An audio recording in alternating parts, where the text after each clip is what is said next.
Bom, eu vou Muito passar a bem. palavra agora aqui para o nosso presidente da PM, José Luiz Gomes do Amaral, que vai comandar, dar o início ao trabalho. Pois não, José Luiz, fica à Muito bom. vontade. Olha, é uma imensa satisfação nós darmos início a mais um Cine Debate agora, Cine Debate online da Associação Paulista de Medicina. Esse é um programa que se deve ao idealismo e à genialidade do nosso querido Wimmer Botura Júnior. O Wimmer, desde 1998, quer dizer, desde da época que ele era muito jovem, ele teve essa ideia de criar o Cine Debate e conduzi-lo com muita propriedade até hoje. No início da pandemia do Covid, nós começamos a ficar privados desse Cine Debate e isso nos preocupou muito. E aí a ideia de fazer online está sendo um grande sucesso, um número muito grande de participantes, os filmes sempre muito bem escolhidos, os debatedores de altíssima qualidade e o Wimmer sempre conduzindo isso com a maestria de sempre.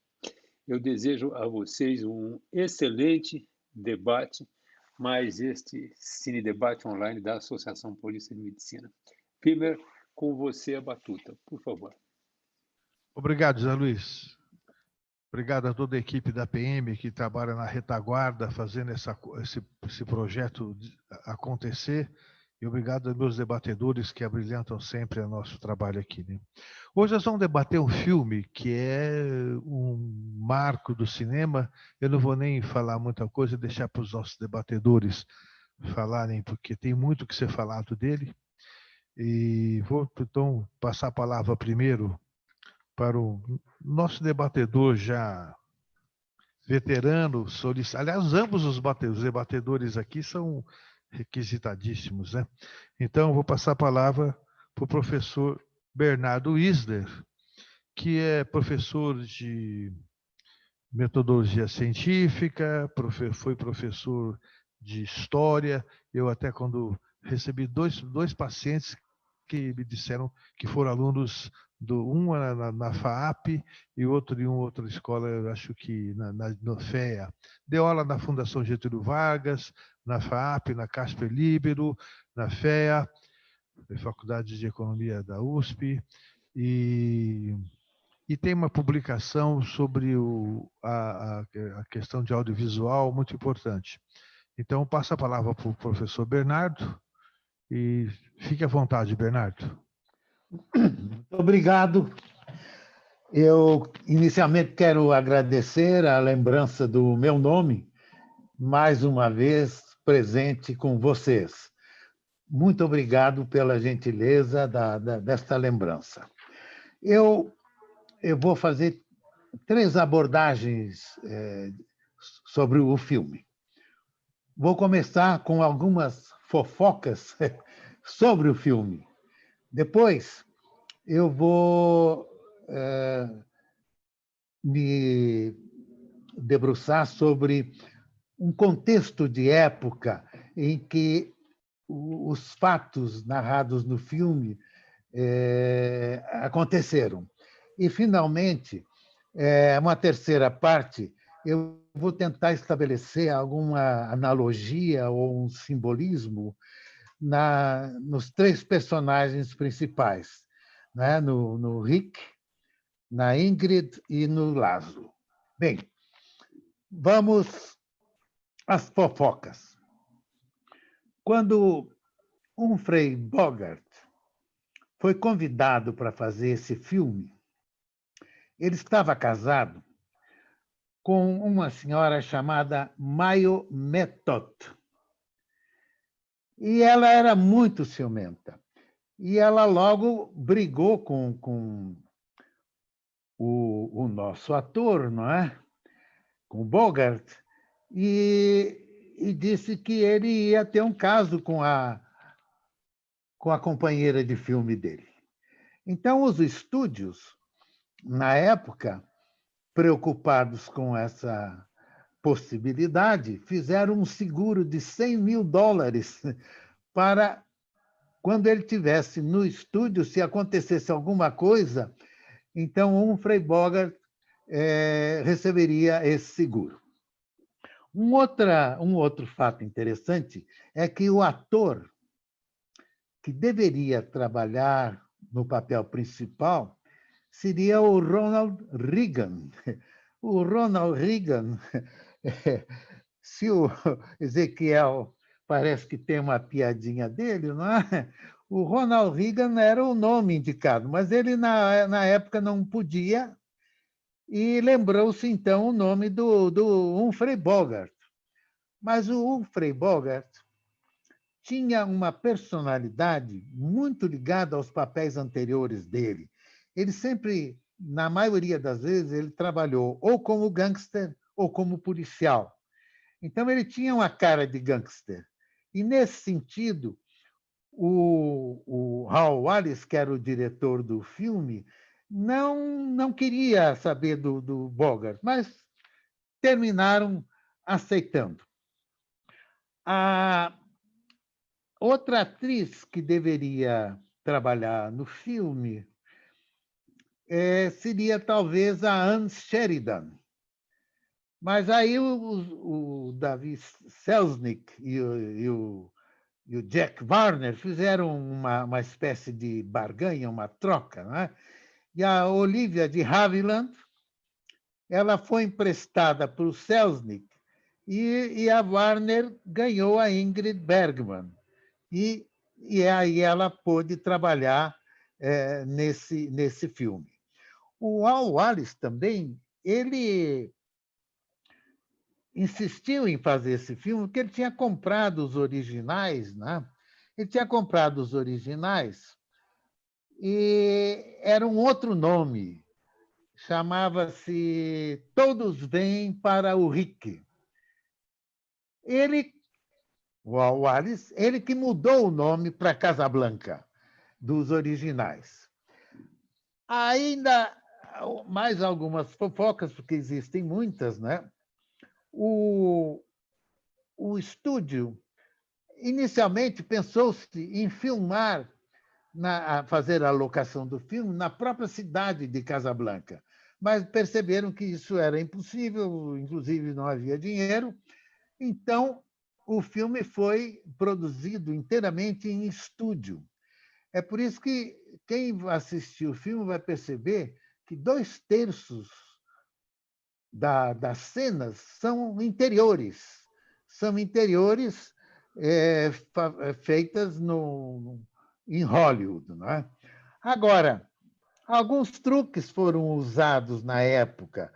Por exemplo, aquele avião no final do filme é um avião de papelão, e para esconder que ele era de papelão, aparece umas brumas ali que não prejudicaram a decolagem do avião. Não é?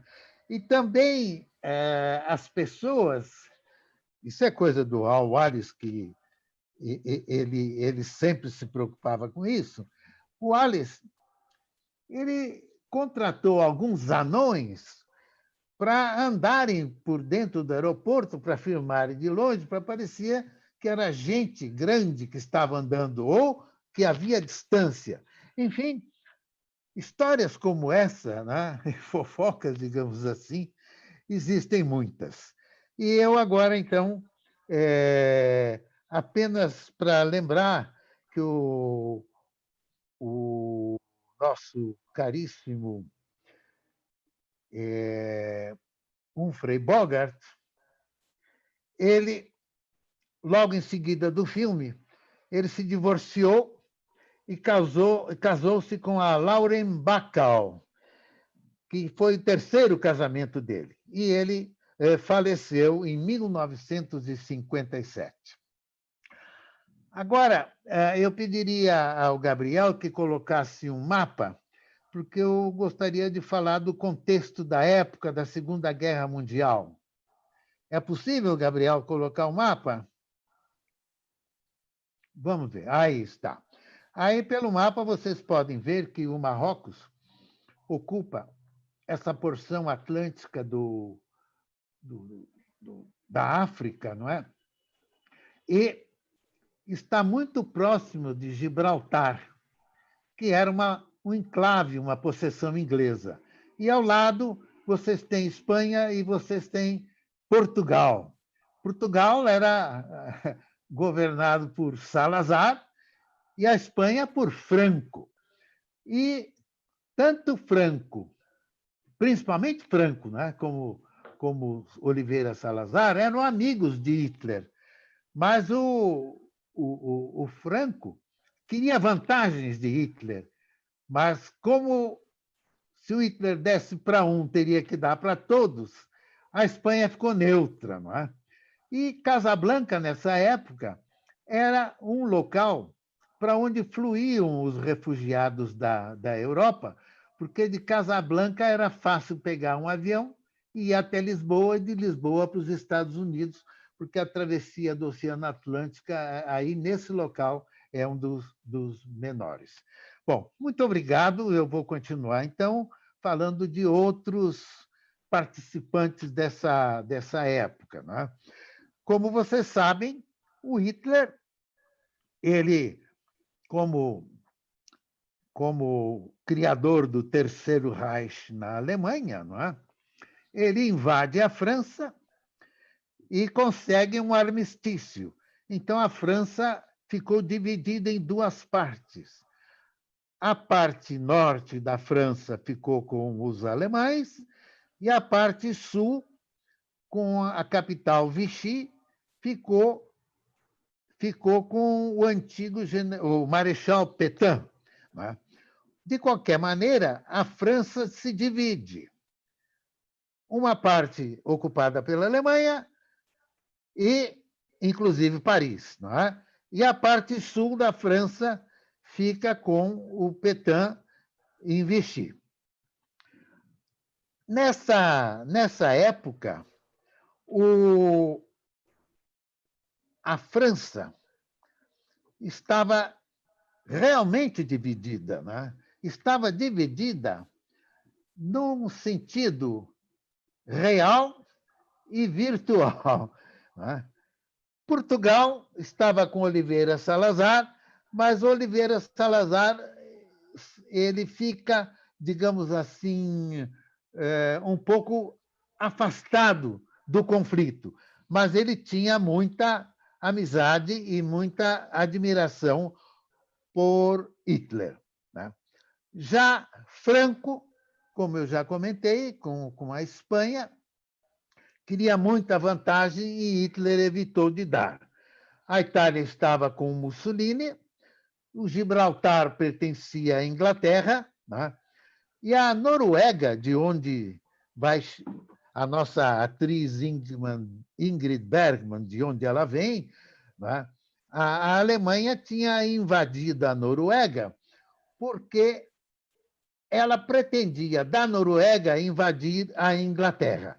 Isso mais ou menos nessa época, entre 1941 e 42. Bom, vamos ao filme.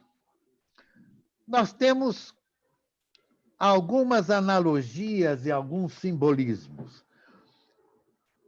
Vamos começar pelo ator principal, que é o Rick Blaine, né? Que é o Ronald Colman, né? Perdão, que é o Humphrey Bogart. O Rick, ele é um cavalheiro, mas ele é, ao mesmo tempo, cínico, um tanto quanto falso. Né?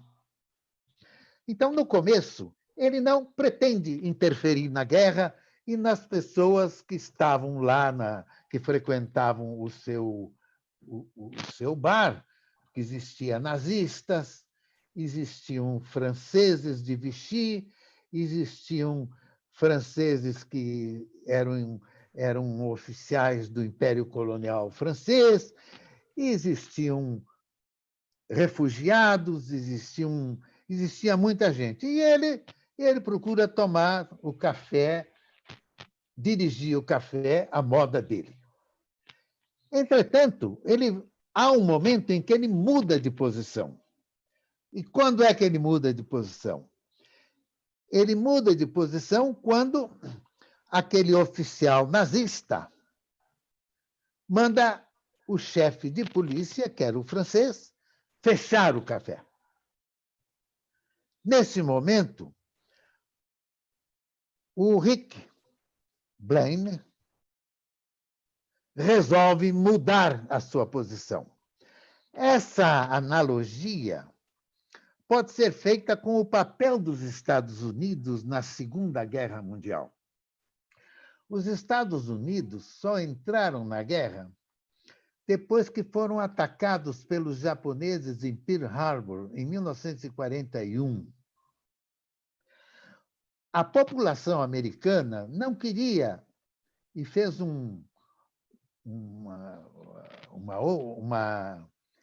uma grande, digamos assim, a população americana não queria se miscuir nessa guerra e ela montou uma grande oposição para que os Estados Unidos não participassem da Segunda Guerra Mundial, que era um problema dos europeus, eles que resolvessem. Entretanto, quando os japoneses atacaram Pearl Harbor, aí os americanos entraram na guerra. No caso do Rick, também, ele não quis se meter na guerra. Mas, depois que o seu café foi invadido pelos alemães, aí ele muda de posição. Então, nós podemos ver aí com bastante clareza essa analogia ou simbolismo que é abordado no filme, não é? em relação ao Rick Blaine, que é o Humphrey Bogart. Né? Agora, nós temos o papel da Ingrid Bergman, que é a Ilse Lund. Ela representa o papel da mulher na Europa em guerra. A sua pátria tinha sido invadida pelos alemães, então ela foge para Paris, antes do armistício. Agora, qual era a situação da mulher nessa época de guerra? As mulheres, ou elas eram casadas, ou tinham namoradas, ou mesmo viúvas, ou seja lá o que fosse, elas estavam sem maridos, sem namorados, sem amantes, sem amigos, sem companheiros, porque eles estavam na guerra. Os homens tinham sido convocados.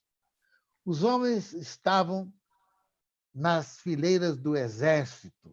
Os homens estavam lutando ou presos em campos de concentração, porque a Alemanha ela já tinha aberto campos de concentração na época, não só para os judeus, mas ela tinha aberto campos de concentração para intelectuais, para doentes, para comunistas, para outras pessoas, não é? Então, as mulheres, elas nunca sabiam realmente se elas tinham ou não tinham namorado.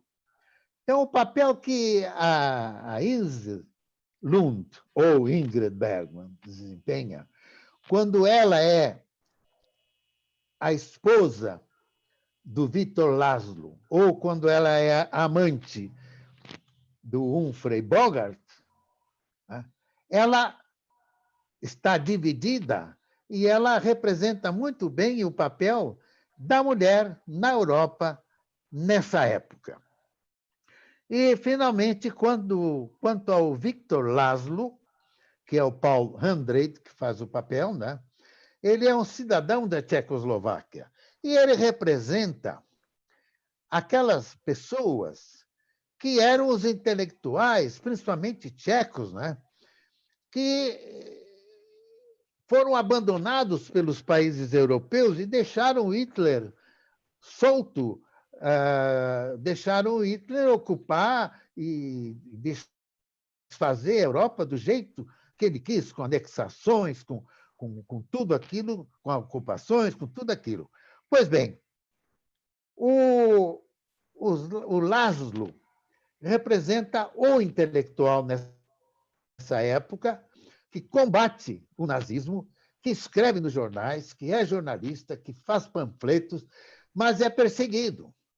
Ele, num determinado momento, é preso, vai para um campo de concentração e a esposa dele, que ele era casado com a Ilse Lund, que é a Ingrid Bergman, mas ela não sabe o que está acontecendo com ele.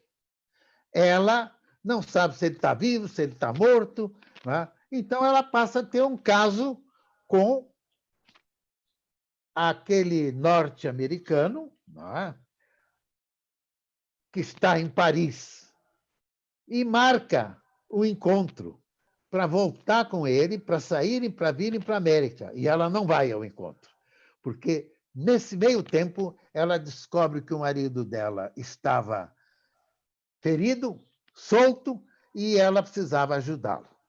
Bem, aqui então eu fico com a minha exposição e alguma dúvida depois, eventualmente, talvez eu possa responder nas perguntas. Muito obrigado e passo a palavra ao meu caro amigo, Dr. Gordon. Beleza, Bernardo. Umas palmas para você aqui. Muito interessante sua fala. Ezequiel, fique à vontade. Bom, boa noite. Eu queria agradecer ao Wimmer o convite e vou começar dizendo sobre uma colocação que o Bernardo fez, que eu disse para o Bernardo que eu ficava imaginando aqui a reação do diretor ao saber que o Ronald Reagan não ia aceitar o papel que coube ao Humphrey Bogart. Ele deve ter ficado muito bravo e pensado o seguinte: quem esse garoto pensa que é? Pensa que é o quê? O presidente dos Estados Unidos? Eu imaginei que fosse um pensamento que poderia ter ocorrido ao nosso Ronald Reagan. Na linha do Bernardo, eu pensei aqui em falar sobre o panorama, inicialmente o panorama do cinema dos Estados Unidos, que antecedeu e desembocou no filme Casablanca. Em 1930, logo depois, uma década depois da Primeira Grande Guerra, havia um estado nos Estados Unidos de crítica à guerra, né? O sentimento daquela geração era esse. O filme marcante era de 1930, Sem Novidades no Front, do Erich Maria Remarque. É um filme pacifista, do tipo que se falava: eu não criei meu filho para ser soldado.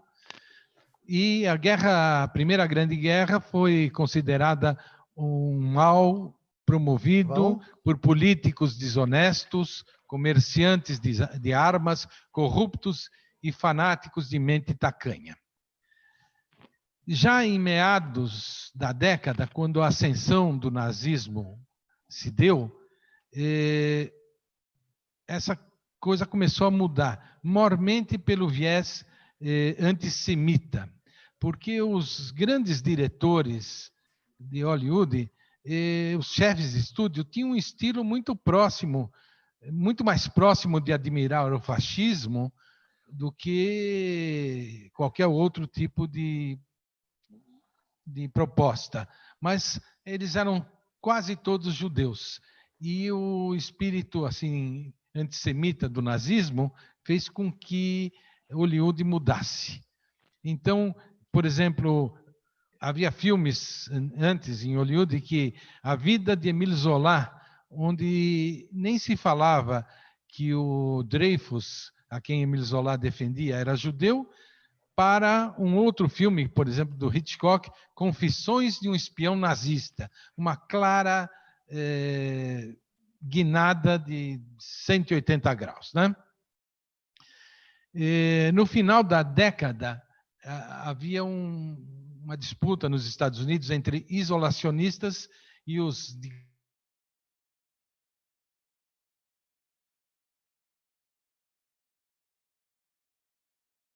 eu abro aqui um parênteses para dizer que na HBO passou uma série recente chamada A Plot Against America, Plot Against America, onde o filme passa como se o Lindbergh tivesse ganho as eleições do Franklin Delano Roosevelt. E aí os Estados Unidos não teriam entrado na guerra e teriam se aproximado ao nazismo. E há toda uma mudança dos Estados Unidos. É uma sugestão de seguir essa série, é muito interessante. Mas então, isso mostra que havia os isolacionistas e os britânicos. Por exemplo, o ator principal do filme Sem Novidades do Front, em 1930, Lew Ayres, ele manteve essa pureza pacifista e foi completamente contra a entrada dos Estados Unidos na Segunda Grande Guerra e foi escorraçado.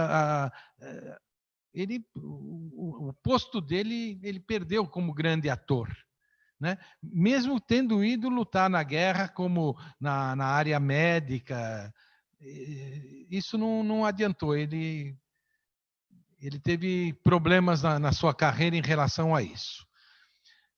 Os britânicos, aqueles que defendiam o envolvimento dos Estados Unidos, dois nomes importantes foram Charlie Chaplin, né?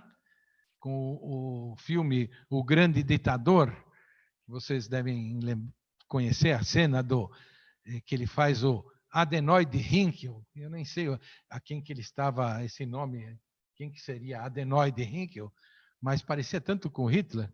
E o outro britânico aí era o Alfred Hitchcock. Os dois eram britânicos mesmo, com o filme Correspondentes Estrangeiros, filmes de 1940, antes dos Estados Unidos entrarem na guerra, né?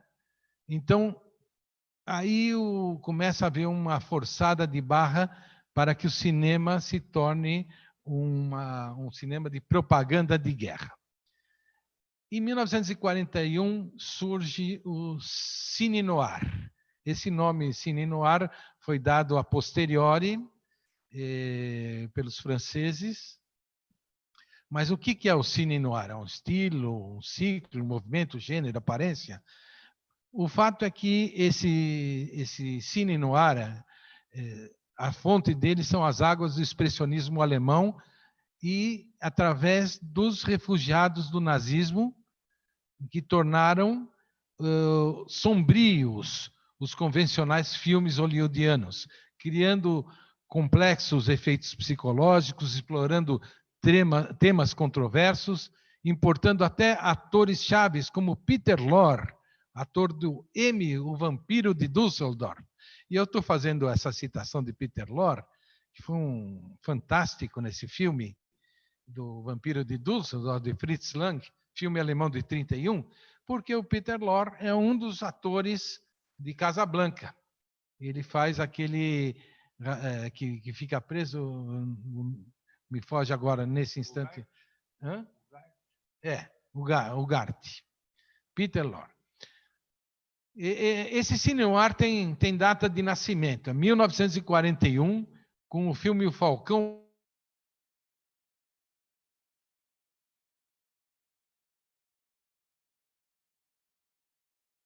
Lorre e Sidney Greenstreet, que é aquele que faz o italiano gordo lá no Casablanca.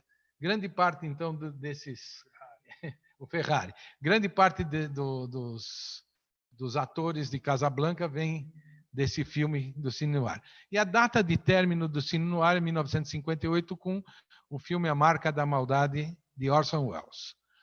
Então, como eu disse, o nome desse filme foi cunhado a posteriori na França, referindo-se ao submundo sombrio e triste do crime e da corrupção. Eu vou dar umas características de Cine Noir e nós vamos ver como ele está presente em Casablanca. Os heróis não são bonzinhos. Eles são cínicos, impiedosos, buscam vantagens. Não são nada sentimentais, são solitários, inseguros, desiludidos, caráter incerto e apáticos quanto ao futuro. Se tem sorte de sobreviver até o fim do filme, ficam sem a mocinha. As heroínas não são doces, amáveis, são femme fatale, deslumbrantes e misteriosas, ambíguas e dispostas a qualquer coisa para saírem por cima. O gênero se caracteriza pela falta de confiança entre os personagens e pela perda da inocência. O cenário é um cenário urbano, hostil. A sensação de desespero contrabalançada por um humor mordaz que nos mantém sempre à beira da depressão. Veja, o Cine Noir cursou os anos da Segunda Grande Guerra Mundial e depois da Guerra Fria, né? O noir é uma reação aos musicais, comédias românticas de Hollywood, aos seus heróis imaculados, às suas heroínas adocicadas, e ele apresenta anti-heróis, femme fatale, intimismo, atmosfera de medo e paranoia. Sensação de fatalismo. O destino, ou qualquer coisa assim, pode apontar o dedo para mim sem motivo. Aquela fala do Bogart, né? Tantos bares, tantos lugares, ela foi entrar justo no meu, né? Um fatalismo aí. E o alcoolismo está sempre presente nesse filme noir. Um historiador do cinema, Colin MacArthur, diz o seguinte: os temas tratados pelo cine noir, e a gente pode pensar então em Casablanca também, não são sociais, não se referem a problemas de uma sociedade específica. São metafísicos e têm a ver com angústia e solidão, que são elementos essenciais da condição humana. Aí, o professor Bernardo tinha nos inserido no panorama geral do mundo na guerra. Eu estava tentando dizer, então, qual era o panorama onde o filme foi criado. E existe um filme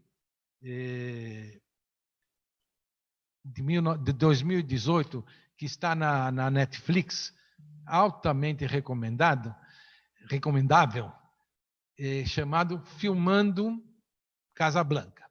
Esse filme, Filmando Casablanca, mostra os bastidores do filme Casablanca. Ele cita que os fatos são reais, os personagens são verdadeiros, exceto algum outro personagem que é fictício para dar uma certa teatralidade ao filme. Começa com aquilo que o professor Bernardo tinha falado do título do Casablanca, que era Everybody Comes to Rix. Então, a censura veio lá dizendo tem que mudar esse título, porque não parece filme de guerra. E aí o nosso produtor, o Hall, ele diz, não, mas filme de guerra não ganha Oscar. E o chefe do estúdio, o Warner, diz, não, estou interessado no dinheiro, 20 filmes, nós temos que ver o que o governo quer, porque isso é autopreservação. Aí os irmãos que estão escrevendo, os irmãos Epstein, estão dizendo o seguinte, olha, para nós é um filme que tem uma mulher que está dividida entre a razão e o coração e tem que escolher. E aí o Warner fala, e mulher escolhe? E o tal do censor diz, idealismo só serve em tempos de paz. Pessoas, e o Hall defendendo o outro lado, que é, talvez até como o Bernardo disse, que ele tinha comprado o papel, né, do filme, o folheto, né, a história, ele diz assim, as pessoas precisam fugir da guerra e não se lembrar dela. Aí o censor, como receber Laszlo, refugiado político? A gente não pode baixar a guerra. Aí o Walt diz, ele é real e íntegro, tem qualidades e defeitos. E E o censor dizendo, americanos não têm defeitos em tempos de guerra. E tem ainda, diz o censor, e ainda tem o Renault, ele troca até o nome no filme, ele fala o Renoir. Tem o Renoir aí que dorme com mulheres casadas. Nós não podemos fazer isso com os franceses, eles são nossos aliados, né? Esse filme, diz o Wall, é sobre esperança e não é propaganda de guerra. Pessoas complicadas tentando sobreviver em tempos difíceis. E aí há uma, diz o censor, não, ele tem que ser uma personalização coletiva do espírito do nosso povo. E olha, esse Curtis aí, esse húngaro, ele tem família lá na Europa, que estão lá e deve ser, sei lá se não são apoiadores do eixo. Além do que é mulherengo aí. Veja o espírito que poderia estar ocorrendo nos bastidores da filmagem, onde um filme que tem um nome que não serve para nada, que foi depois mudado para Casablanca, e que não tem um final. Qual vai ser o final? Vai ser um filme o quê? Sobre esperança, vai ser de propaganda e tal, tal, tal, e tem a busca do final. E o final que o Curtis encomendou foi o final. As dúvidas do final vai ter de coragem, liberdade, desejo, sacrifício, amor, vingança, esperança. O que nós vamos fazer com o alemão? Vamos matar ele? Vamos mandá-lo para a velha Europa? Vamos só derrotá-lo e tal? E aí o Curtis fecha no final o filme dizendo, olha, no final o Rick não vai viajar para a América, ele vai ficar na África para salvar outras pessoas. Isso é esperança. O Vitor vai para a América, vai continuar a luta, vai arrebanhar novos defensores e vai defender o país contra o nazismo. Isso é patriotismo. E a guerra mostra do que é capaz, então a gente atira no nazista e mata ele, e isso é coragem. Então, esses foram algumas das coisas. Eu tenho algum tempinho? Né? Porque eu gostaria de falar de algum... Tá.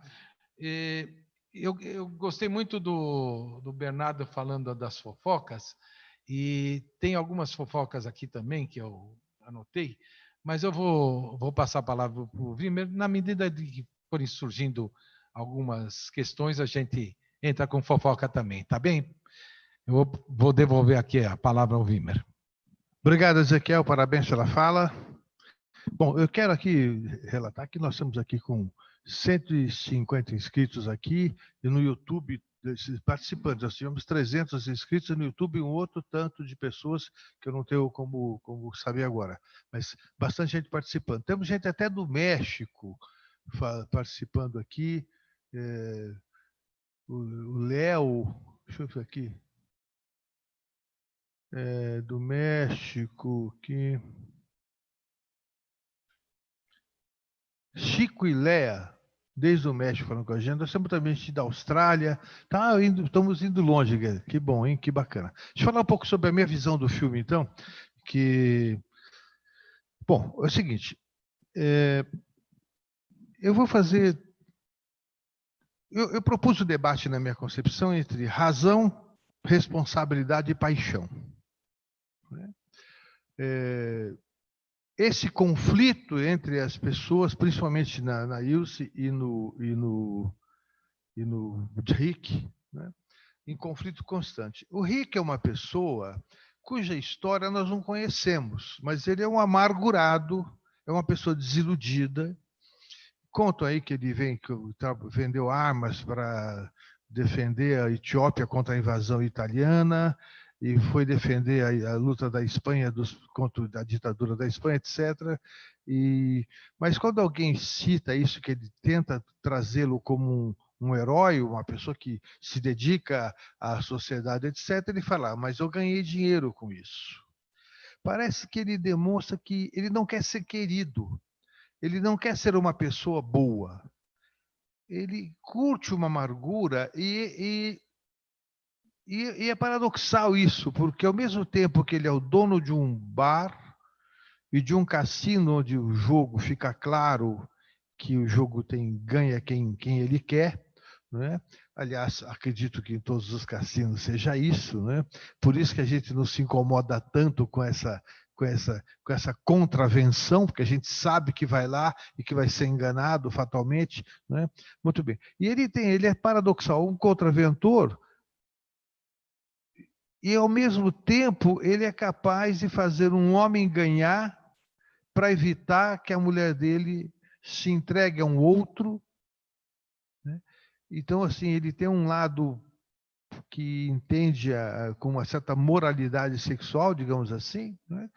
E ele, então, faz o que o marido dela ganhe para evitar, então, que ela se entregue, porque ela estava perguntando a ele o que ele faria. Efetivamente, ele ali também passou na cabeça dele coisas da história dele, porque a relação com a Ilse, ela é interessante. Ele está em Paris, sossegado, né? Estava com dinheiro, que tudo parece ali, conhece essa mulher. Aliás, é interessante, eu ouvi várias vezes na minha vida, que homem é um bicho bobo. Basta ver um rabo de saia que ele se encanta. E o Rick, um homem desses bobos, está lá em Paris, conhece uma mulher como a Ingrid Bergman, que é a Ilse, uma mulher assim comum, né, que ninguém se apaixonaria por ela, e se apaixona por ela. Ou seja, seria fácil se apaixonar por ela, né? Muito bem. Então, a história dele assim, não é muito conhecida. Ele está ali em Paris, encontra uma relação que é livre, né, e que não se pode combinado, não se fala do passado, né, porque de alguma forma ele quer se defender do passado dele. Parece que o filme ele está sempre fugindo do passado dele. Tem uma questão aí de não se aceitar ou coisa assim, né? Ele não revela. E ela acaba falando um pouco do passado, mas não fala de forma clara. E aí eu entro num conceito importante, que todo conflito existe fundamentalmente por mal entendido. Fundamentalmente mal entendido. Houve um mal entendido porque foi maldito, né? Eles não se abriram claramente, etc. E aí, efetivamente, o cinema precisa disso, precisa do maldito, porque senão não tem a trama, né? Se tudo for certinho, não tem a trama, não nos motiva, fica desinteressante, coisa assim. Então, o que gera trama, efetivamente, é o mal entendido. Então, o Rick é uma pessoa que está fugindo de si o tempo todo. Então, ele se apaixona por uma mulher, né? Aí ele se sente enganado quando ela não aparece. Aí ele entra numa interpretação, ele cria uma fábula na cabeça. Ele começa a imaginar: quem é essa mulher? Ele chega a dizer para ela depois disso: quem é você, né? Uma oportunista? Que mulher é você que fez isso comigo? Eu que me encantei com você, assim por diante.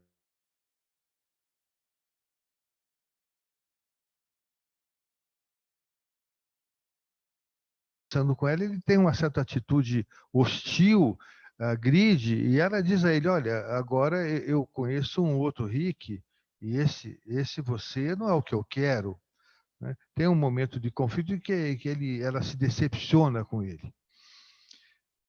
Então, a paixão parece que acaba, e aí eu fico numa dúvida. Eu vou fazer uma interpretação depois que vai provocar, eu vou fazer para provocar mesmo, para a gente debater, né? Porque esse filme, sim, a gente se apaixona pelo filme, se apaixona por ela, se apaixona por tudo, né? E a gente pode entender que ela o ama, que ele a ama, e assim por diante vai. Mas eu perguntaria, deixaria essa dúvida aqui com a plateia, né, com quem está nos assistindo, meus debatedores, que quando ela está conversando com ele e ela puxa a arma para fazer com que ele dê os passaportes, os salvocondutos, para ela e o Lázaro viajarem, fugirem, ela puxa a arma e não consegue. Aí eu vou, assim, a visão inicial é que ela é tão apaixonada pelo Bogart que não consegue matá-lo. E aí ela se desarma e se entrega para ele, falando que eu te amo, coisa assim, assim, assado, vai. Mas falando do lado do mal, será que é isso mesmo? Ou será que ela usou a outra arma que as mulheres lindas têm para usar? que é a sedução, né? Amolece o coração de qualquer durão, como o nosso Boca, o nosso Rick, né? No filme é um durão, o tempo inteiro negando que ele é romântico, mas ele é romântico, então ele está negando, e a atitude dela amolece o coração dele. E aí ele muda de atitude, muda os planos secretamente, né? E vê que seria melhor que ela fosse com o Laszlo. E aí entra uma coisa importante. Aí eu fico com a visão que o Rick sabe que ele não é uma pessoa que vai dar para ela a felicidade, sabe, do tipo assim, se ela me conhecer efetivamente todo o meu passado, talvez ela não me ame como está me amando ou não me conhecer. E então ele faz a trama secreta de conseguir que ela vá com o Laszlo, até porque ele imagina na concepção dele que ela vai viver melhor naquela relação. De alguma forma, aí ele cede para a responsabilidade, né? Ele cede para a responsabilidade. Ele assume uma responsabilidade de um amor responsável. Para algumas pessoas, eu vi nas várias pesquisas que eu vi sobre o filme, várias resenhas, etc., entende isso como um ato de amor maior, em que ele ama tanto aquela mulher que ele quer que ela seja feliz mesmo que seja com outro, porque ele reconhece que ele não seria capaz de lhe dar a felicidade que ele esperava. Bom, então assim, aí nós vamos lidando então, com a razão, com a responsabilidade e a paixão. Quando eu falo em razão, eu quero falar mais em motivos. Todos têm motivos para que aquela coisa aconteça. Ela tem motivos para se relacionar com ele, porque o Laszlo está preso, talvez ela tenha a notícia que ele morreu. Ele tem motivos para se relacionar com ela. Ele tem motivos para se manter em conflito com ela tem motivos, todos têm motivos, que são as matrizes dos conflitos. Por que existem conflitos? Por mal entendidos e porque todas as pessoas, tendo motivos, acham que os seus motivos são melhores que os motivos do outro. Quando as pessoas compreendem o motivo do outro e veem que os motivos do outro são tão válidos quanto os meus motivos, as pessoas desarmam o conflito. Então, de alguma forma, é o que acontece com a evolução desse enredo, dessa relação Ilse e Bogart. Temos também o personagem, o francês, né?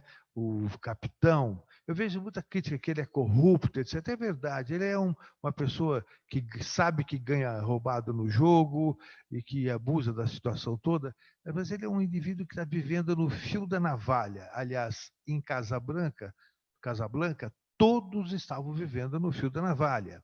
Ali era um mix do mundo, uma torre de Babel, que tinha gente fugindo simplesmente porque era judeu, outro fugindo simplesmente porque tinha medo dos alemães, outros fugindo porque eram ladrões, porque eram bandidos, porque tinham matado, etc. Tinha de tudo ali, né? E tinha outros que eram infiltrados, tanto de um lado quanto do outro. Ali é um caldo de fervura muito forte, né? Então, ali. E no bar do Rick é onde essas pessoas iam, e era o ponto de encontro, então, de todas as vertentes que se concentrava em Casablanca e no bar do Rick. Então, o francês vivia no fio da navalha, porque se ele dá um passo a mais, ele vai ser vitimizado pelos alemães. Se ele dá um passo a menos, ele é traidor da França. Então, ele tem que se equilibrar num contexto, né? Num contexto complicadíssimo. Ela é lei da sobrevivência ali. Por isso a gente não pode ser muito crítico com as pessoas. Eu, quando vi esse filme a primeira vez, depois eu fui escrever um livro, eu falei estudando sobre pensamento, eu vi quantas vezes nesse filme eu emiti julgamentos sobre as pessoas e quantas vezes eu errei nos julgamentos, né? Então, foi um processo de pensamento enriquecedor, porque esse filme traz isso, essa dinâmica, né? Você tem atitudes que geram suspeição, e depois você vê que não é nada disso, a gente conclui muitas vezes julgamentos precocemente. Então, há um contexto que predispõe a tudo isso, né? Muito bem.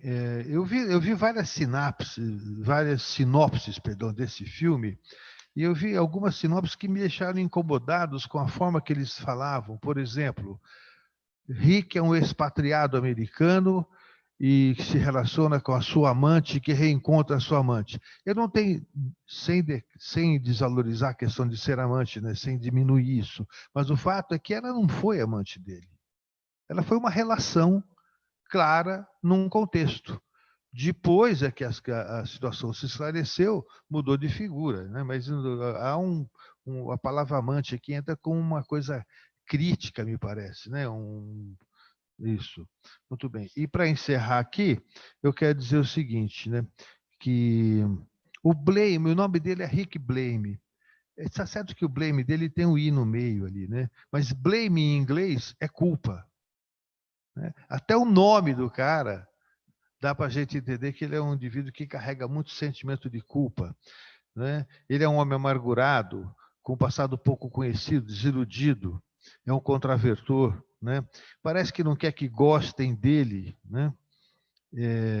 E aí eu fico pensando o seguinte, né? Esse filme, eu acho que é o melhor que eu posso falar dele, eu vou falar agora. Esse filme é um filme que tem alma, tem alma. A gente assiste uma vez, assiste duas, assiste 10 vezes e se emociona, se envolve. Então é um filme que tem alma e mais do que isso, a gente não assiste o filme, a gente participa do filme. Isso que é o mais interessante, a capacidade que teve o diretor, o roteirista, a trilha sonora envolvente e também o profissional que fez a edição do filme. A gente fala muito de diretor, etc., e esquece dos editores. Editor é o indivíduo que junta cenas, né? Porque o filme é filmado aqui uma coisa, outra ali, depois tem alguém que dá a sequência. O editor desse filme até foi indicado por Oscar, não ganhou, mas foi brilhante.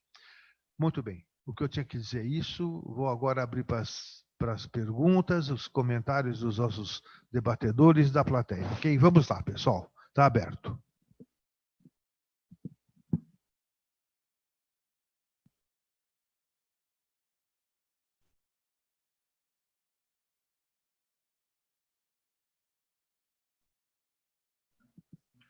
Bernardo, som.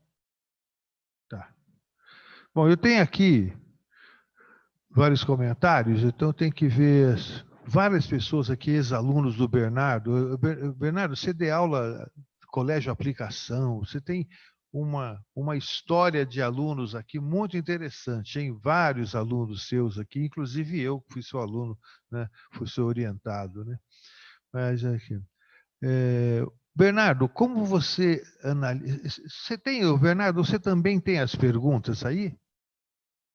O Gabriel? A pergunta fica para eles também?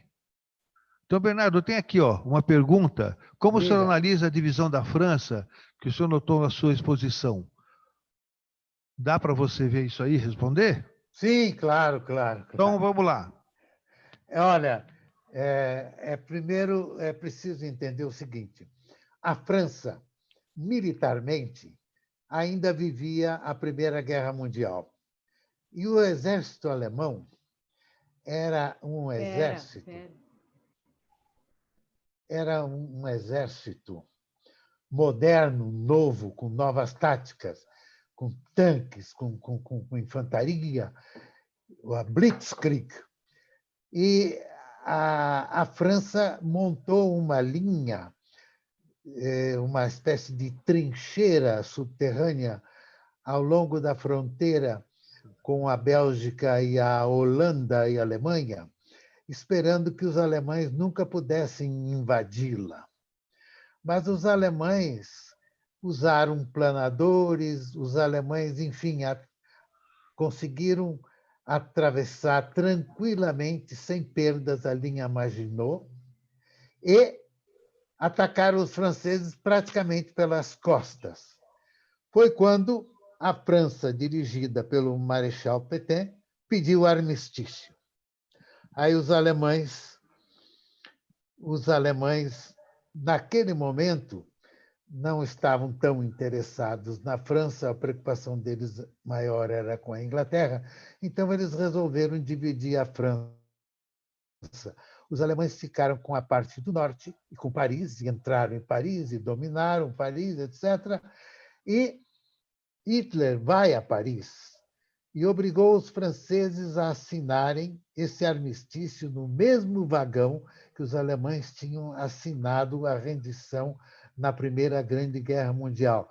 Uma espécie de vingança pessoal dos alemães. Né? E a parte sul, a Alemanha deixou com Vichy, com o general, o Marechal Pétain.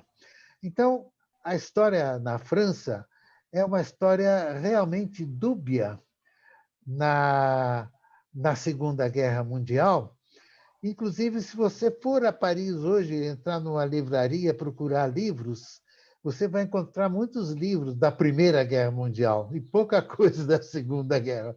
Os franceses não querem nem ouvir falar da Segunda Guerra atualmente, porque foi uma guerra que, para eles, trouxe muitos problemas. É mais ou menos isso. Tem uma pergunta aqui que é o seguinte: a cena final do filme, para algumas pessoas, interpretam como uma declaração gay entre os dois.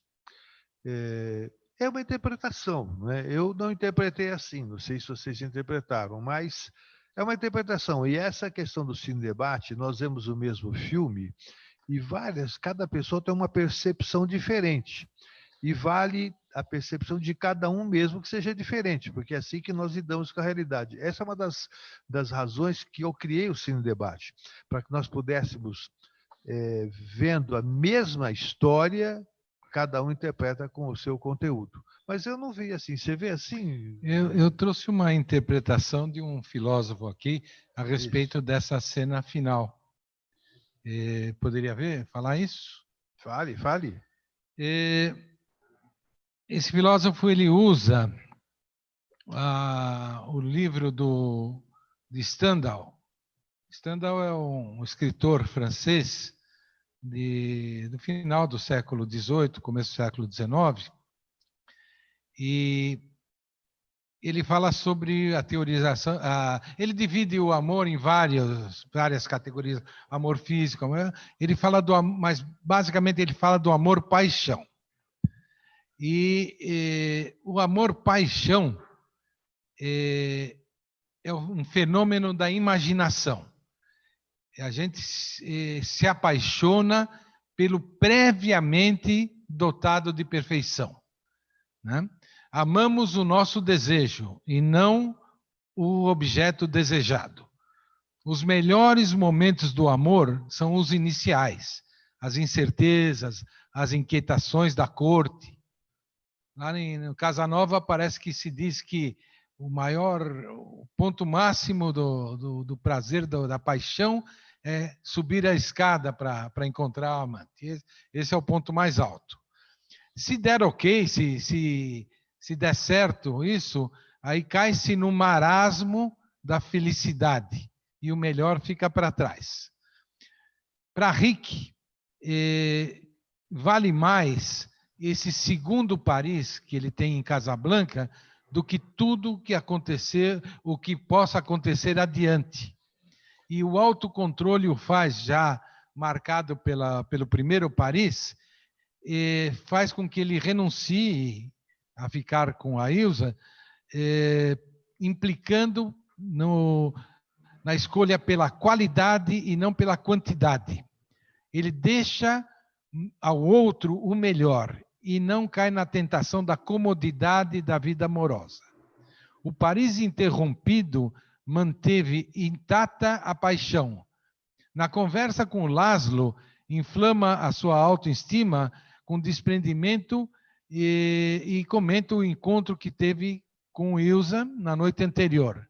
E o Laszlo acaba entendendo a traição, digamos assim, da sua esposa nessa noite anterior e aceita porque ela se deu para um homem de valor.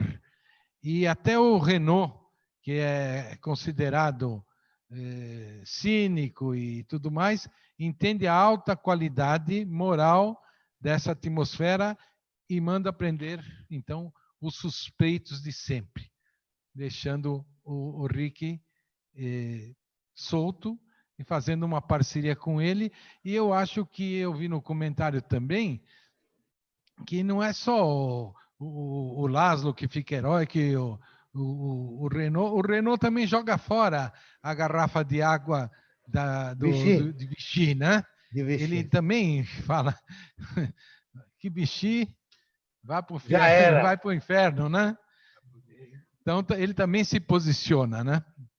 Beleza, gente. Olha que interessante. Temos aqui a Ornella de Santa Catarina, temos aqui a Maria Luísa de Porto, Portugal, participando com a gente. Que coisa bacana, né? Muito bem. Bernardo, tem umas perguntas para você aqui, você viu? Se o filme fosse hoje, qual seria o papel da mulher nessa trama? Bernardo, está ouvindo? Estou ouvindo. Eu é que vou responder? Isso é muito difícil. Hoje, a mulher está procurando e lutando ferozmente para obter uma igualdade. Não só a mulher branca, mas a mulher de cor, meia cor, de todas as cores, de todas as nacionalidades. Então, evidentemente, hoje teríamos uma nova situação. A situação do filme é uma situação muito específica. A mulher durante a guerra. Muitas francesas preferiram namorar soldados alemães, porque eles estavam à vontade, estavam dispostos, tinham dinheiro, tinham cigarro, tinham chocolate, tinham tudo. Elas poderiam muito bem namorar os soldados. Mas havia aquelas mulheres cujos maridos, elas não sabiam do paradeiro deles, se eles estavam no fronte de batalha, se eles estavam vivos, se eles estavam em campo de concentração. Então, são situações completamente diferentes. É uma situação muito vinculada àquele instante, àquele momento da Segunda Guerra Mundial. Eu creio que hoje a questão está muito mais ampla e, evidentemente, estamos com uma outra leitura e uma outra visão sobre esse tema. Ezequiel, você tem algo a falar sobre isso? Bernardo falou. Beatriz que perguntou isso. Agora, o André Gordon. Gostaria de fazer um comentário pertinente ao resgate moral do povo francês através de duas cenas. A primeira, quando Laszlo pede que fosse tocada a Marseillaise, e segundo, quando Renault protege Rick após matar o nazista, iniciando foi chamado uma boa amizade. Eu tenho um comentário sobre isso. Essa cena do Marseillaise com aquele momento dentro do ar é uma das cenas mais do ápice do filme, né? Ali o filme ali ele chega no alto da montanha e começa a trama ir para o fim, porque ali ele exalta a questão do Laszlo, ele fala, pô, eu não aceito, né? E aí o povo o pessoal está lá mostra que não querem os alemães lá, né? Então... O que me chama a atenção nessa cena da Marseillaise é que ela é tocada, ela é para alguém que não é francês, alguém vindo lá da Tchecoslováquia, na época era Tchecoslováquia, né? O Laszlo, né? E então ultrapassa meramente a questão da França, do francês. Era uma apátrida quem consegue congregar toda esta força, que era uma força contrária àquela canção sobre o guarda do Reno que os alemães estavam tocando, que era uma canção dos exércitos alemães, né? Assim como Lili Marlene tinha coisas desse tipo. E foi mais porque ali por exemplo, ali o Rick também comprou a briga com os alemães, né? Porque ele falou, toca, né? Aí o bar fechou. Então o Rick ali, ele se manifesta que a importância do líder, né? A hora que o Laszlo mostrou a liderança dele, ele tinha um carisma, né? Foi brilhante, aglutinou as pessoas e o Rick comprou a briga, né? Aí os alemães foram embora e fizeram a vingança de fechar o bar, etc. Bernardo, quer falar alguma coisa sobre isso? Não, não. Vamos continuar. Vamos ver outra pergunta aí. O Frederico Alexandre elogia as observações e quer fazer uma pergunta. No final do filme, coloca como obra de propaganda ideológica dos Estados Unidos. Isto é, o herói americano mata o nazista, continua livre para lutar pelo fim da guerra. É americanismo na veia. Enquanto os franceses são venais, os europeus meio bobos, porque o marido fica com a mulher que não o curte exatamente. Enfim, por favor, comentem isso. Bom, o Frederico Alexandre é um professor de história que eu conheço e da mais alta categoria. Ele sabe o que ele fala, ele conhece profundamente, autor de muitos livros, todos eles muito interessantes. Eu não acho propriamente que a mulher fica com ele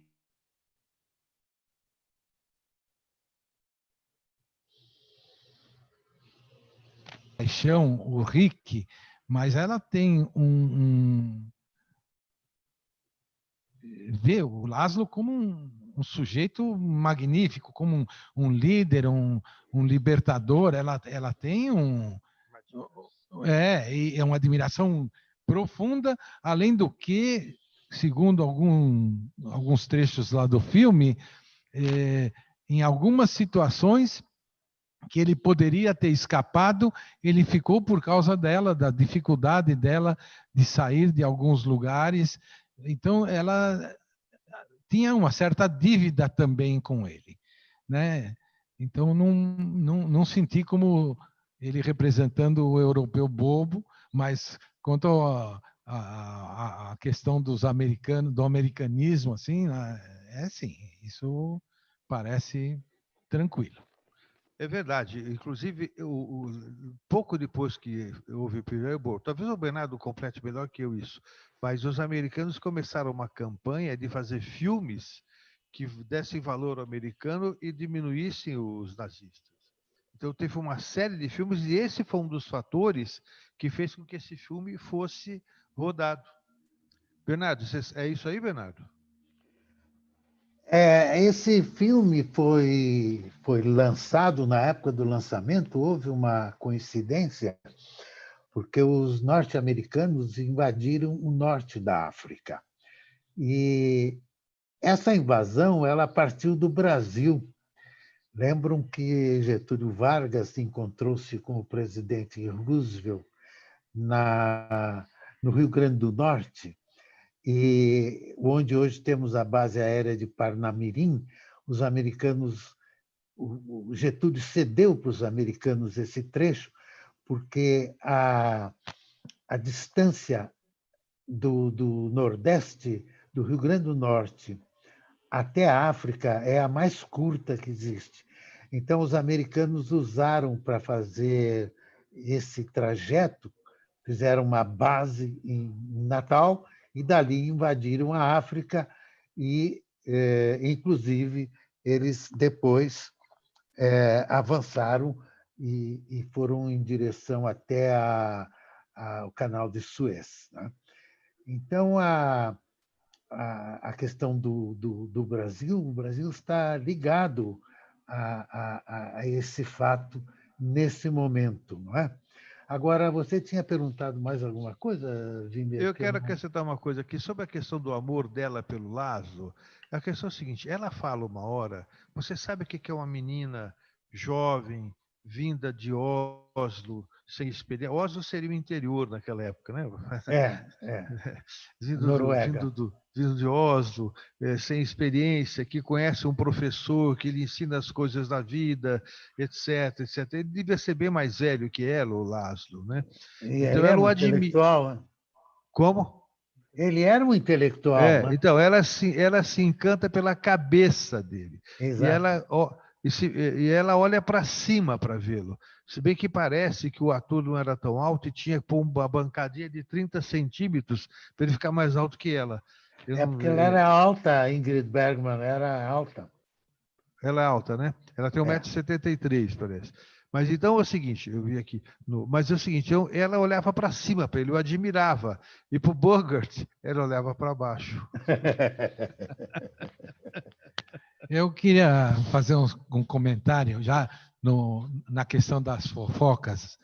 O Michael Curtis, ele vivia um drama pessoal durante as filmagens.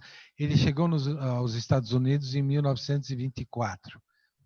Judeu, ele tinha deixado a esposa e a filha, abandonou e foi para os Estados Unidos em 24. Nada a ver com a perseguição aos judeus, né? Mas a irmã dele, familiares dele ficaram lá. E essa ex-esposa, e ele trouxe depois essa ex-esposa e a filha, mas não queria mais saber delas e deixou-as em Nova York.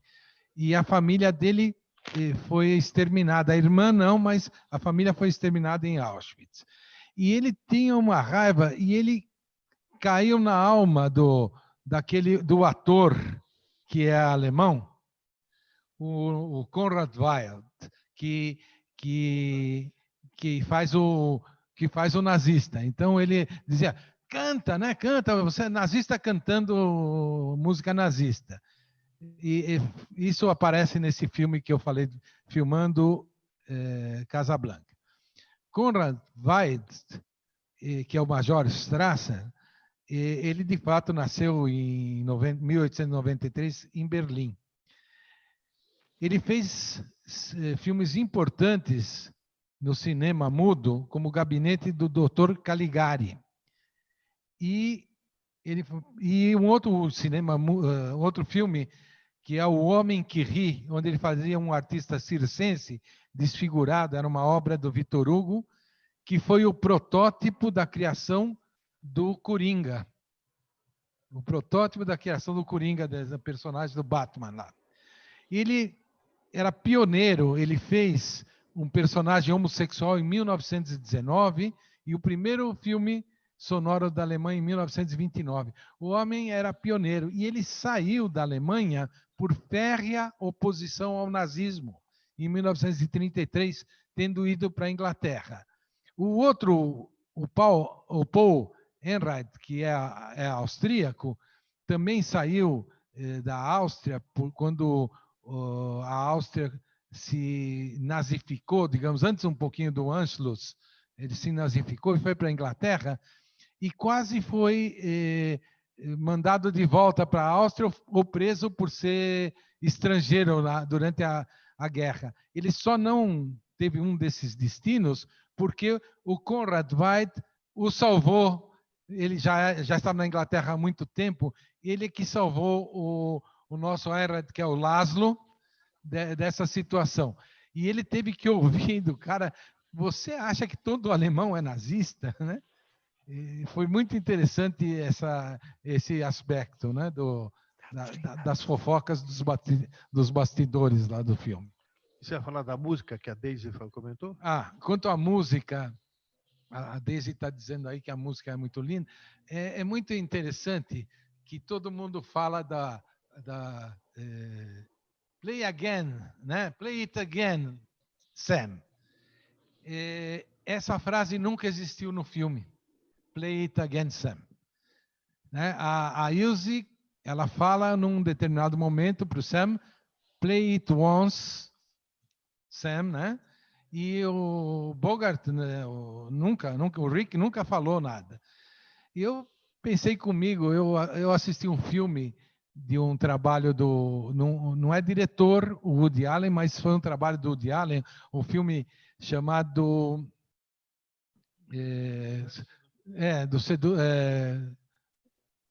não é o Grande Sedutor, Fantasias de um Sedutor, enfim, agora Sonhos de um Sedutor. É um filme de 1972, onde é escrito pelo Woody Allen em que ele faz um cara que é crítico de cinema que é abandonado pela mulher, e aí tem um casal de amigos que tenta arranjar um novo casamento para ele, nunca dá nada certo.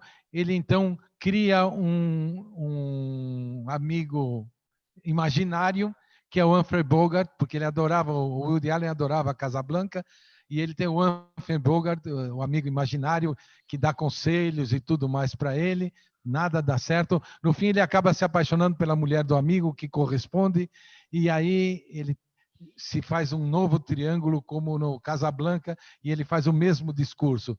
Olha, fica com seu marido, se você não se arrepender hoje, vai se arrepender amanhã, tal. O mesmo discurso. E esse filme, então, que é Os Sonhos de um Sedutor, tem um subtítulo que é Play It Again. Né? Então, eu acho que o Play It Again que a gente fala vem desse filme do Woody Allen. Acabou comigo isso aí, sabia? Pelo seguinte, vocês lembram aqui, quem assiste o Cine Debate há muito tempo, e nós temos gente aqui que nos assiste há 22 anos, tem pessoas que são fiéis ao Cine Debate há muito tempo. Nós tivemos aqui durante um tempo, infelizmente ele faleceu, o pianista Charles Franz, que era um gênio do piano, né? E eu produzi um CD para ele e chamava Play It Again, Son. Não, Play It Again, Franz. Então, o Play It Again eu copiei, mas não deu certo. Muito bem. Aqui o André Gordon fala, talvez o momento que Lázaro tenha pedido o hino, ele tenha ganho o respeito de Rick, não? Que homem de moral aceitaria trair um tipo tão valoroso, né? O consentimento de Rick, até então neutro no conflito, poderia ser visto como um momento onde teria virado a chave. Eu entendo que foi o que eu disse, foi a cena top do filme, porque quando o Lázaro mostrou sua liderança e ele pôs a vida em risco ali, peitando uma situação difícil, enfrentando, ele realmente cativou as pessoas, e muitas pessoas que estavam ali tocando, meio sobrevivendo no fio da navalha com essa relação com a Alemanha, com os alemães ali, se manifestaram, os músicos tocaram, o pessoal cantou, dançou, né? E o Rick, ali, entendo que ele entendeu a pessoa, né? E ligou, porque o Rick, ele passa o tempo todo tentando fugir do que ele é um romântico idealista. E ele não tem lá os conflitos dele, né? E ele, naquele momento, parece que resgata o lado do ideal dele, e também na cena final, quando ele mata o alemão, o comandante alemão, ele também com o comandante francês, o Renault, eles dois também têm ali uma afinidade no sentido assim, nós temos uma luta maior que essa vida mundana que nós levamos, né? Vamos fazer algumas coisas pelo mundo. Aquilo resgata um valor dele, isso é verdade, e essa é a importância da boa liderança, né? Muito bem, aqui o Márcio, o professor Márcio, o doutor Márcio Pérez, a Madalena mandando aqui alguns comentários, achando que o conceito de maldito é muito interessante. Eu trabalho muito com esse conceito no meu trabalho, porque ele é a fonte dos maioria dos conflitos, né? Muito aqui, Beatriz, lindo, achando o evento, elogiando o evento. Oreste. Nosso Oreste é um daqueles que assiste o cinema, oftalmologista, debate, assiste a gente há muito tempo, né?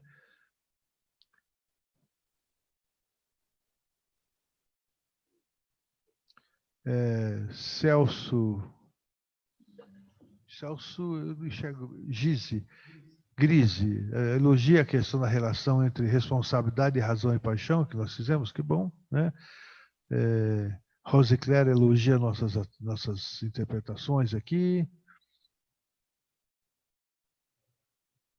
Bom, aqui mais um durão como Humphrey Bogart, largar a sua princesa e embarcar para a América Salvadora. Eu acho que aqui é o seguinte, eu fico pensando, muitos desses filmes que fizeram sucesso tiveram o segundo filme e o terceiro filme, e geralmente o segundo e terceiro foram piores que o primeiro, pelo menos é o que a gente acha quando vê, né? Tem o declínio do Império Americano, gerou invasões bárbaras, esse manteve o padrão. E Casablanca, Bernardo, você sabe se teve, o Ezequiel, o segundo filme? Porque eu pensei em escrever um segundo roteiro. Tem esse filme que eu estou falando para vocês que está na Netflix, filmando Casablanca. Mas não é continuidade da história. Não é continuidade, mas eles reproduzem várias. Você até falou, mostra o Bogart na cena do trem, andando com um salto alto para aparecer. Ele não era mais baixo que a. Ele é muito mais baixo. É baixo que todo mundo, né? Agora, tem um detalhe do Humphrey Bogart interessante, Wimmer. O Humphrey Bogart, o pai dele era médico e encaminhou o Humphrey Bogart para a medicina. Mas, diante da rebeldia do Humphrey Bogart, no preparatório ele foi expulso. E aí foi ser caminhoneiro. E que bom que a medicina talvez não tivesse ganho um grande médico, mas ganhou-se um grande ator.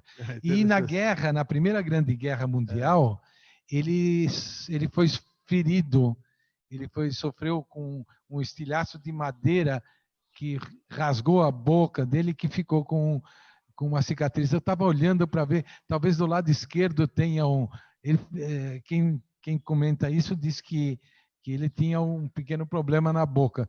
Talvez isso dava um charme especial, né, para ele também. Exatamente. O Humphrey Bogart fez muitos filmes no papel de vilão, de lutador, de bravo, com a voz dele, mas ele era fãzinho, né? Interessante isso. O Márcio faz um comentário muito interessante aqui. Rick poderia ter tido um raciocínio muito racional se ele ficasse com ela e teria que conviver com uma mulher arrependida por ter levado o marido para a morte ou para o campo de concentração. Isso é uma verdade. Eu entendo que ele quando ele escolhe sair da história, sair da vida dela, eu acho que é por isso mesmo. Ele reconhece que ele não vai dar uma vida boa para ela e vai carregar a culpa, ela e ele, porque ele é um indivíduo que carrega a culpa de muita coisa. Então, ele escolheu entre... Isso é uma escolha interessante nas nossas vidas, né? Escolher entre a culpa, né, e a perda, né? Perder algo. Muitas vezes, se a pessoa tem uma estrutura rígida de personalidade, é melhor perder algo do que ficar com culpa, porque a culpa vai atormentar o resto da vida. Aquilo que se perde, geralmente se recupera. Né? Essa é uma reflexão muito importante mesmo, que a gente... Poderia ter uma outra solução, né, Wimmer? Não sei se seria possível de ter ido, o Lázaro ter viajado sozinho para Portugal e ela ficar com ele em Casablanca. Mas os dois negaram, né? Quer dizer, falaram da ideia de um mandar o outro, etc. Nenhum iria, né? Aqui, uma pessoa pergunta, o Arlene Barcelos pergunta se as perguntas são feitas pelo chat. Sim, são feitas pelo chat ou pelo QSA. Ok?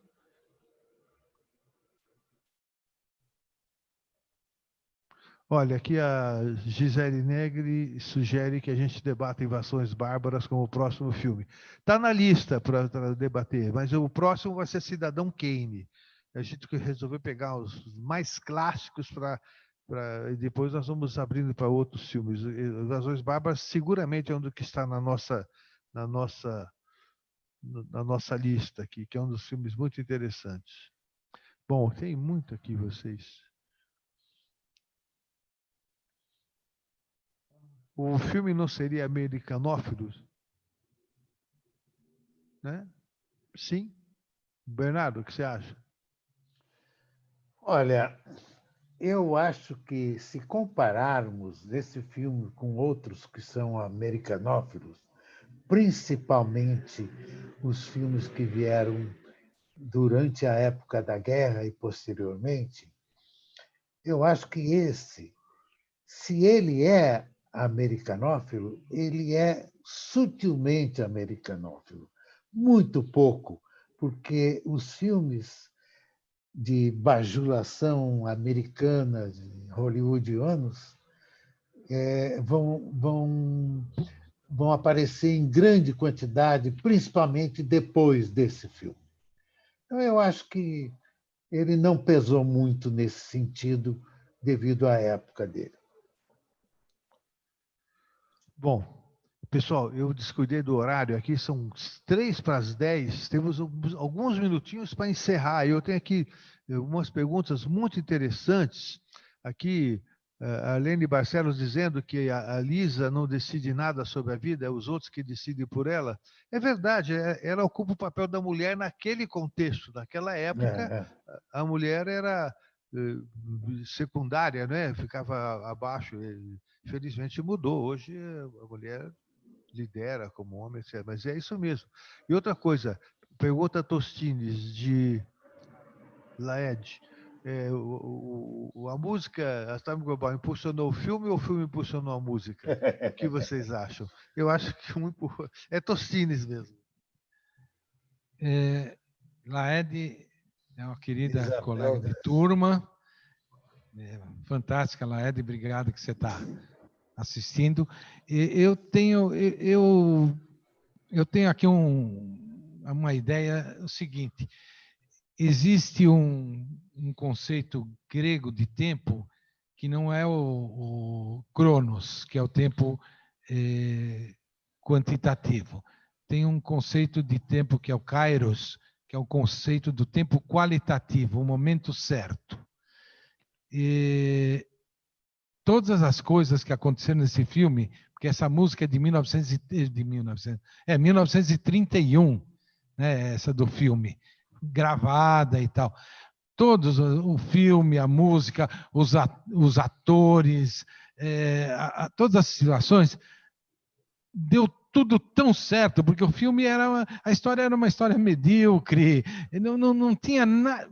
Olha, ele saiu no momento certo, a música foi a música certa, tudo foi uma confluência do Kairos, foi o momento certo. É isso que eu acho. Muito bem, eu quero falar aqui. Nós temos aqui a Maria Lúcia nos vendo da Austrália. Temos aqui a pessoa de Luanda, Alba, nos vendo de Luanda, Paraná. Eu sou perto, sou daí de perto, sou de Porecatu, aí perto de você. E achei. Eu sou de Porecatu, do Paraná. São Paulo é grande, Porecatu. É do Luanda, tua nora? Olha, então aqui a Alba Matarese. E achou muito elegante o figurino, muita classe, elegante e maravilhoso mesmo. A esposa do André que fez os comentários aí, ela é de Luanda. Muito bem. Pessoal, tem mais perguntas aqui, mas eu vou me desculpar. Miriam Tawil,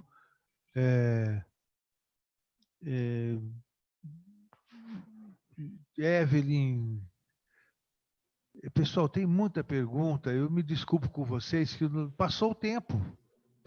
Nós tivemos cerca de 300 pessoas nos acompanhando, né? E realmente fica difícil responder todas as perguntas. Eu agradeço a vocês todos que nos prestigiaram. Eu chamo vocês para participarem do Cidadão Kane, que é o próximo debate.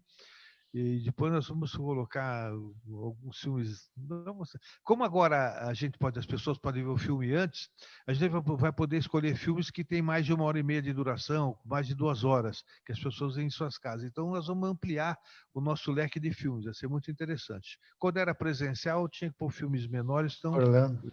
Se bem que agora a gente passou da hora também. Muito bem, é o seguinte, quero agradecer ao Bernardo pela sua brilhante apresentação, Obrigado. ao meu amigo Ezequiel também pela excelente apresentação, ao Gabriel, a Evelyn, a Flávia da PM, a toda a equipe aqui da PM que faz esse trabalho acontecer, ao José Luiz Gomes Amaral, presidente, ao Dr. Guido Palomba, do Departamento Cultural, a todas as pessoas que dão suporte para esse trabalho que nós realizamos há 22 anos, e a você que está nos assistindo e nos prestigiando com as suas perguntas. Até lá, até a próxima, obrigado, valeu.